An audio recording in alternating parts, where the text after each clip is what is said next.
आणि चंद्रकांत पांडुरंगाणे यांची सुकन्या अपूर्वा यांचा शुभ कार्य थाटामाटात पार पडला. सगळ्यांना कळवलं न कळवलं पर्यंत आला नाही तरी चार गोष्टी महत्वाच्या असतात. आपलं कुठलंही कार्य असल्यानंतर वस्त्रदान, अनेक दानामध्ये गोदान श्रेष्ठ राहिलेलं आहे. गायीचं दान महत्व आहे. तर गायीच्या दानामध्ये एक महत्व असतं की कन्यादान. वा, गायीचं दानामध्ये कन्यादान हे स्वर्ग प्राप्तीचं साधन आहे. आणि त्याच्यानंतर अन्नदान.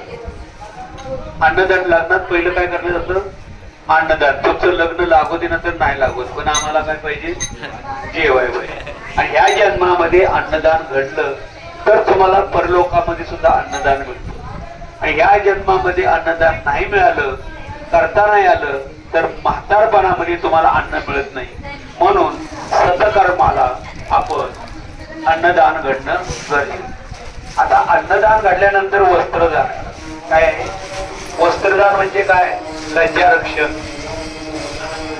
गर्ग संहितेमध्ये याचा खूप चांगला उल्लेख आलेला आहे.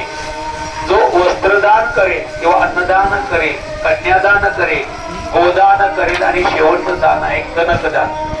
कनक म्हणजे सोनं गुंजभर तरी द्यावं लागतं. मध्ये तरी येतात कन्यादानात. कन्यादानाला सोनं द्यावं लागतं, दिलं पाहिजे.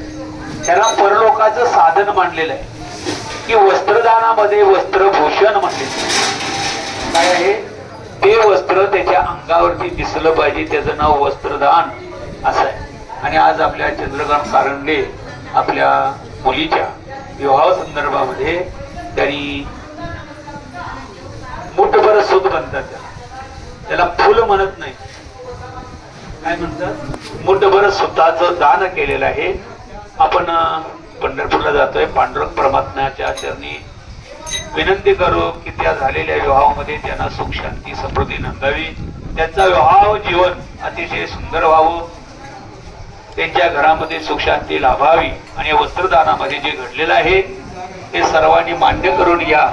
त्याच्यामध्ये काही कळत नकळत एखादी चुकी झाली असेल त्याच्याकडून किंवा त्याच्या अनुसंधानाकडून तर तुम्ही सर्वांनी मोठे मायबाप आहात, त्याला क्षमा करा.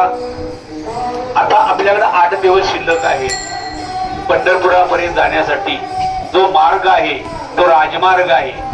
मोडोनिया वाटा सूक्ष्म दुस्तर केला राजवार चालायचा. पण काल तरळगाव ते पंढरपूर एक मेगा हायवे